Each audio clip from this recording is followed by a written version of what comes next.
Welcome back friends. तो आज की वीडियो में आप लोगों के लिए एक नया टॉपिक लेके आया हूँ जो कि है फंक्शंस। अभी फंक्शंस क्या होते हैं, देखिए जैसे कि हम माइक्रोसॉफ्ट ऑफिस चलाते हैं तो उसमें सम फंक्शन, प्रोडक्ट फंक्शन ये सब यूज करते हैं, तो उन्हीं को हम इसमें बनाना सीखेंगे। आगे चल के इसका यूज कैसे होता है, पहले एक फंक्शन को हम बना लेते हैं। फंक्शन बनाने के लिए सबसे पहले उसको हम डेफ नाम से डिफाइन कर देते हैं। उसके बाद हमें जिस भी नाम का फंक्शन बनाना हो, सपोज हमको एफ नाम का फंक्शन बनाना है, एक नेक्स्ट वेरिएबल ले लेते हैं y equals to a multiply a, बस इसको प्रिंट करा देते हैं। प्रिंट, ये हमने फंक्शन बना लिया है छोटा सा, मतलब एक प्रोग्राम को ही हम डेफ लिख के फंक्शन फॉर्म में कन्वर्ट कर सकते हैं। और वहीं पे देखिए अब इसकी कॉलिंग कैसे होगी।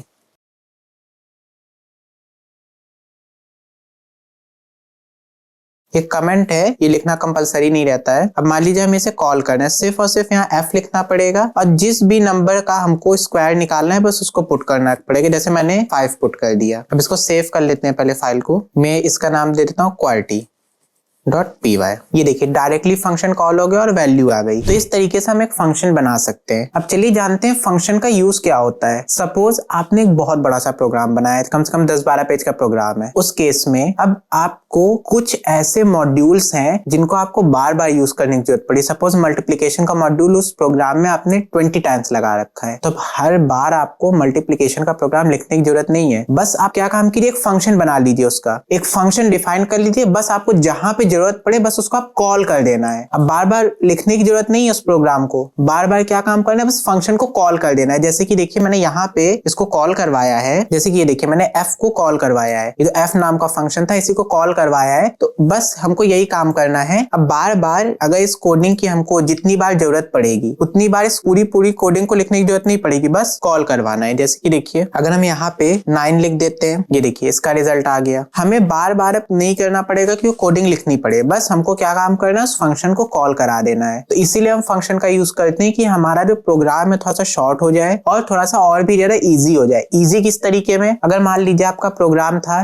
जो 12 पेज का था, उसमें आपने सब चीज के लिए अलग अलग फंक्शंस बना रखे हैं। जब आप उसको कॉल करेंगे जिस फंक्शन को, अगर कोई एरर आती है तो आपको पता रहेगा कि एक स्पेसिफिक पार्ट में एरर है। जो सा फंक्शन प्रॉपर वर्क नहीं कर रहा होगा, सिर्फ और सिर्फ आपको वही एक स्पेसिफिक पार्ट ओपन करके देखना है, दूसरे पार्ट्स को टच करने की भी जरूरत नहीं है। तो इससे हमारी डीबगिंग भी इजीली हो जाती है। बस फंक्शन बनाने का सिंटैक्स जो रहता है वो आपको नोट्स फॉर्म में प्रोवाइड हो जाएगा। उसके बेसिस पे कुछ थोड़े से क्वेश्चंस और उसका सॉल्यूशन भी। और फंक्शन बनाने के लिए मोस्ट इंपॉर्टेंट चीज है ये आपका कीवर्ड जो है कि डेफ, इसको लगाना मत भूलिएगा। तो चलिए एक और फंक्शन बना के ट्राई कर लेते हैं। इसको मैं स्ट्रिंग बना देता हूँ पूरा का पूरा, मल्टी लाइन स्ट्रिंग। एक और फंक्शन बनाते हैं डेफ न्यू नाम से।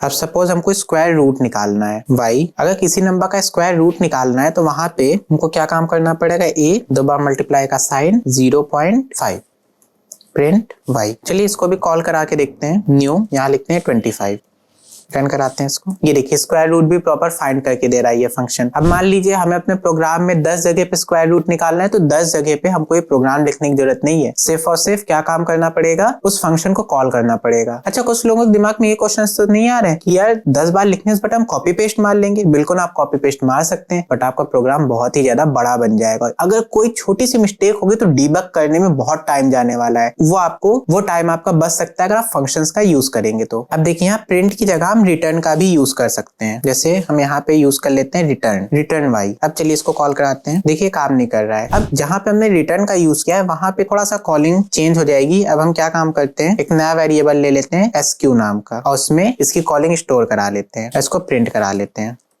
Print sq। तो ये देखिए आपका ये फंक्शन इस तरीके से काम करेगा। हम रिटर्न लगा देंगे तो वो वैल्यू रिटर्न करा देता है। तो हमको क्या काम कराना पड़ेगा, यहाँ पे वैल्यू अलग से प्रिंट करानी पड़ेगी और वहीं पे हम फंक्शन में प्रिंट का यूज कर देंगे तो हमको कॉलिंग के समय प्रिंट कराने की जरूरत नहीं पड़ती है। तो आई होप आपको फंक्शन का यूज समझ में आ गया होगा, फंक्शन कैसे बनाते हैं वो समझ में आ गया होगा। तो मिलते हैं नेक्स्ट वीडियो में जिसमें फंक्शन से रिलेटेड और भी टॉपिक्स हैं, वो भी बहुत ज्यादा इंटरेस्टिंग है, उनको पढ़ेंगे। तब तक के लिए बाय बाय। कोई भी सपना साकार करने के लिए सबसे जरूरी है सही कोच का होना।